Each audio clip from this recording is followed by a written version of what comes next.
Hey Aries, the World card. So Aries, this tells me a few different things. One, some sort of completion happened. Either you've decided this is it, you're completely cutting this person out. You've decided this is the breakup that will never make up. But the World is also about accomplishment, success. Maybe you've completed some cycles in your life that you needed to in order to move on.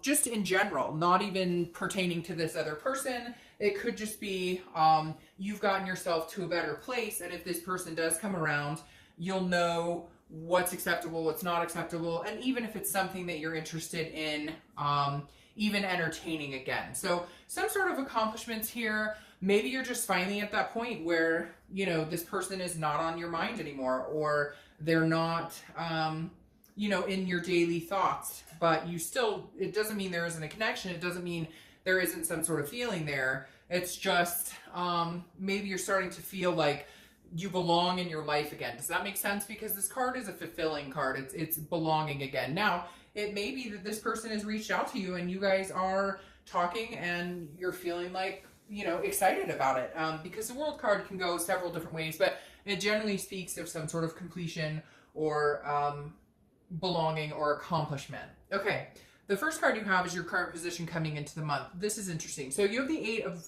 Wands. The Eight of Wands is quick news, something coming in quickly, communication, swift movement, and this is usually forced. Like, this is something you can't prevent, you can't stop. I'm not saying if they're blocked you can't stop it, but I'm saying this is like, maybe somebody has another way to get in touch with you. They can email you, they can show up at your house, and maybe that's what you're needing. Maybe you've blocked them or they've blocked you.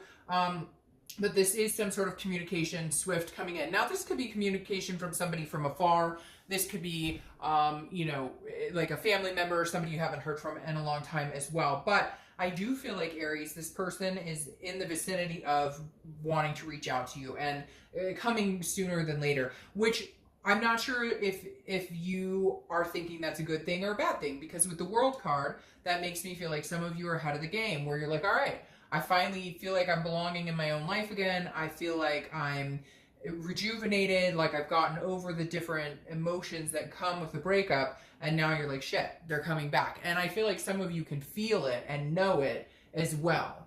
All right, so the next card you have is how you're feeling coming into the month. And you have the Death card, which is Scorpio's card. So Aries, you guys are just on this plateau, and I feel like you just want to keep that going. And I feel like it's in spite of this other person. Like, they may have tried to communicate with you, or they may have hurt you, or they may have tried to come back, or maybe they haven't at all. And for a while there was a longing that they would. But the Death card tells me internally, coming into this month, you're ready for that. That's why the World is your theme. Maybe you're completing the cycle and you're ready for the new, because the World is the end of the major arcana cycle, and then you have the Fool card. So I think you're ready for new beginnings. Death is not a scary card. In fact, I like death, because death is a rebirth. It's a transformation.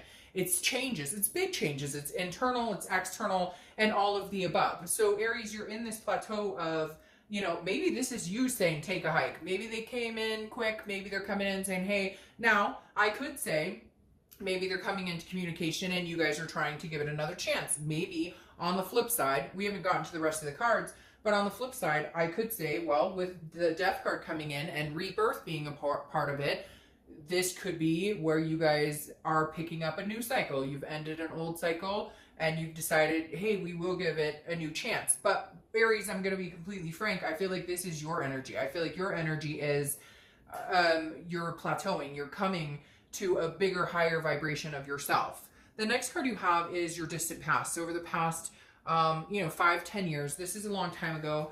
It could represent energies between you and this person, but a lot of times it's back even at childhood. However, you have the Lovers here, which is Gemini's card. So you could be dealing with a Gemini. But the Lovers is a love situation. It is lust. I feel like the reason that the universe is bringing this card in as your past card is because the universe is saying you will find this again.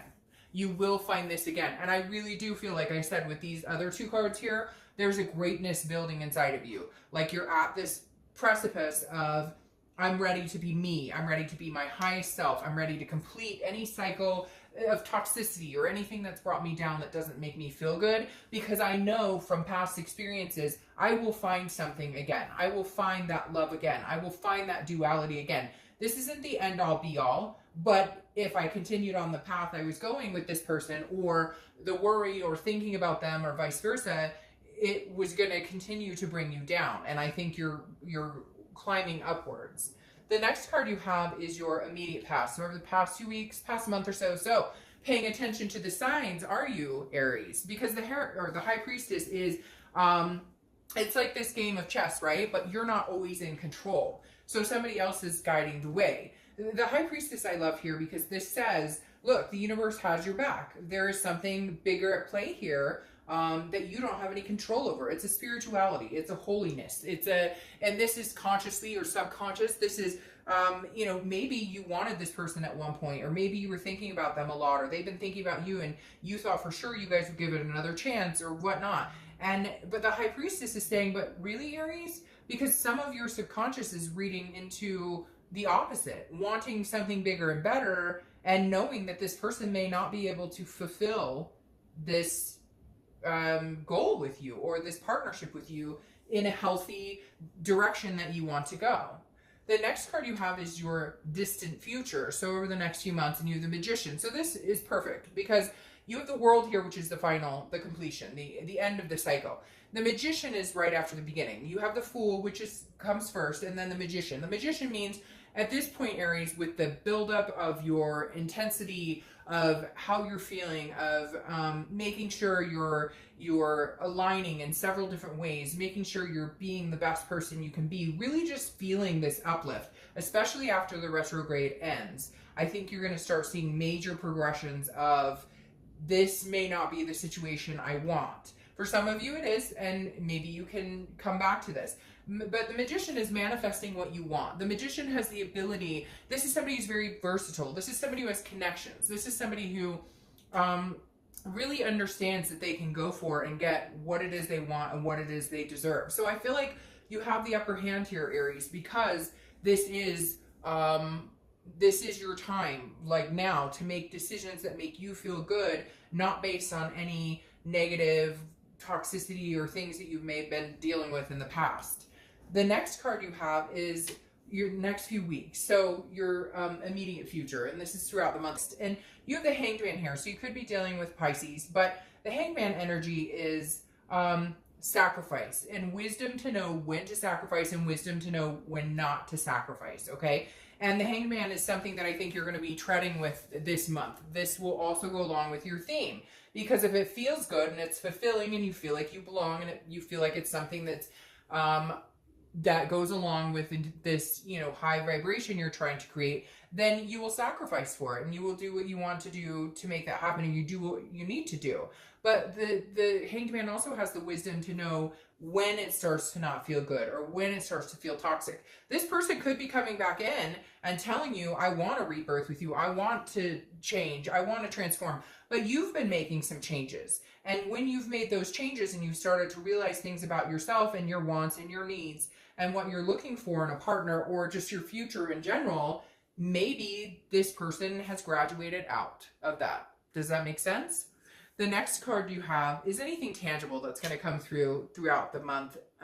And this could be the beginning, middle, end. It could last for a day, a week, etc. You have the 10 of Wands, a burden. I feel like that's what you're doing. You're releasing the burden. With this Hanged Man energy throughout the month, you will be figuring out what is a burden and what is not a burden. And you will be addressing those situations and really figuring out for yourself once and for all what feels good, what makes you feel happy, what gives you that drive, what pushes you to keep going up, and what drags you down.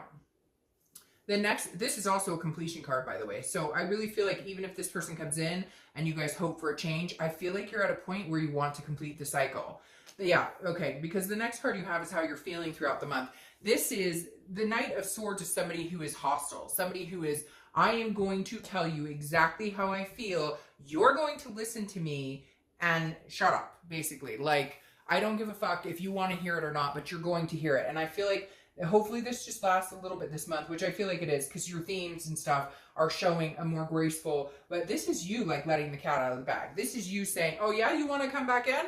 Oh, you do? Quick, you want to marry me now, huh? You want to put a ring on it now? You want to move in together now, huh? You want to have babies now? You want to adopt fur babies, whatever it is to you? And I feel like you're shooting them down. I feel like it's a day late and a dollar short.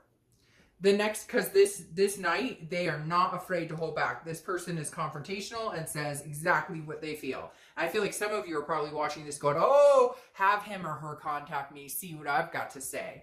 So the next card you have are your hopes and fears for the outcome. Temperance. Temperance is about moderation. It's about balance. It's about patience. It's also Sagittarius' card. So you could be dealing with Sag or have Sag placements in your chart. Temperance is about, again, maintaining this balance. And I think that you've struggled for a while because of this other energy that has been in your life or been in and out of your life or on your mind. And now your biggest hope right now is that you can get to a balanced place within yourself, that you can accept that if this is not going to work for you, that you're going to move on, complete this cycle, release this burden, and start manifesting the life that you really want. The next card you have is your outcome card. You have the Five of Pentacles. All right, so I always clarify these, as you know, but the Five of Pentacles is feeling a loss or some sort of poverty, like a destitution. But what's interesting here is I almost feel like it's because it's a finale. Does that make sense? I feel like it's because this is the finale. Like the curtains have closed. There's no coming back from this. You thought there could be a chance, but honestly, some of you have felt so much better without this person in your life, without this energy in your life, that you're like, the minute they come back in or the minute they communicate with you, you're like, ooh, they text me and I just cringe, or I'm like, oh, what's going to come out of their mouth next? So I feel like this Five of Pentacles, yes, is some sort of loss or some sort of, yeah, but see, it's some sort of loss, but I feel like it's because you're actually closing that chapter, or you actually are going to say, okay, this is going to hurt pretty bad, but I knew it was coming and now I'm over it. What's interesting then is you have the Ace of Pentacles, which is clarifying that. And that's because there's new beginnings coming and you know that. So you have a 1 and a 1 here because the Ace of Pentacles is, the Ace of Pentacles is new beginnings, new opportunities. Shoot, my camera's falling. Hold on. It's definitely a plethora. Hold on. Sorry, and I don't edit because I don't think that anybody should edit their videos. It should just be organic the way it is, but that's just me. So, sorry, the camera fell. All right, so like I was saying, this is, the Ace of Pentacles is opportunities, and it's a plethora of opportunities, okay? It's not just like about love, it's about money, career. When I see the Ace of Pentacles, this is new beginnings in all facets. This is new beginnings in all areas of your life. And I think that in order to get that, this new rebirth, this new change, this transformation, you have to let go of this toxicity. And I thought I had that up right. Okay, now you have the Six of Pentacles clarifying this Magician, and that tells me this person is still not going to exit your life. They are not interested in being gone completely, okay? It's not that they're obsessed with you. I don't get like a stalking energy or anything like that. But the Six of Pentacles is a charity, and at some point in the future, they are going to contact you, and you are going to have this feeling of, but maybe I should give them a chance, maybe, because the Six of Pentacles is about a charitable energy. And I feel like you know that if you did that and you got back together with this person, that it would be based on charity, that it would be based on feeling bad. It would be based on, well, we had some really good times. It wouldn't be based on thriving to your highest self. So I think that you may struggle with this person coming back in and out a few times, but I think the more and more you have these new beginnings, you won't. All right, so now I usually just see what pops out of this new deck. Well, not new deck, but like I said, I've never used it on film. I just want to kind of get where they're at, like what they're feeling, what they're thinking, and 3 cards popped out here. So again, this is based solely on their energy. All right, so you have the Wheel of Fortune here. So I feel like they're kind of thinking very similar, okay? They're thinking that they've got this is very strange. You know, I almost feel like this is, it's both of your times, okay? Because the Wheel of Fortune coming out here says, hey, by the way, this is unplanned changes. This is karmic. This is, you know, like destiny. Something new is coming in, because they also have the Ace of Pentacles. And then they have the Ace of Cups, which is love, excitement, new beginnings. So I'm going to be straight with you, Aries. I think that you both might be on the path where you need to exit each other's lives to thrive, to be on your own, because I think there is a lot of hurt here. However, if I wanted to switch this up a little bit, I feel like they want this with you. Like they're hoping time has healed, you're not angry anymore, time has healed all wounds, so here we go, it's a new cycle, it's a new chance for us, new beginnings, new opportunities, and love. But Aries, really, I honestly think this is the breaking point, and I think some of you know that. For some, this will be a new opportunity for you both if you're wanting the new opportunities with each other. I don't feel like you are necessarily wanting this opportunity with them. I feel like they are with you, but there's something here that needs to be said, because it feels like when they come in, there's some sort of burden here. But again, take it how it resonates, but I find it fascinating that they have the Ace of Pentacles and Ace of Cups coming in and how they're feeling. And I just don't necessarily know that they're over you yet. And I don't know that you're over them. That's why I think they'll still continue to come back. Maybe you can have the new beginning, but this is about wanting it. If you both want the new beginning together, will it change? Can you guys change this? I think that's the biggest thing. It all relies on change, because if not, it's a vicious cycle that happens over and over. Okay, Aries, I will talk to you soon. Bye.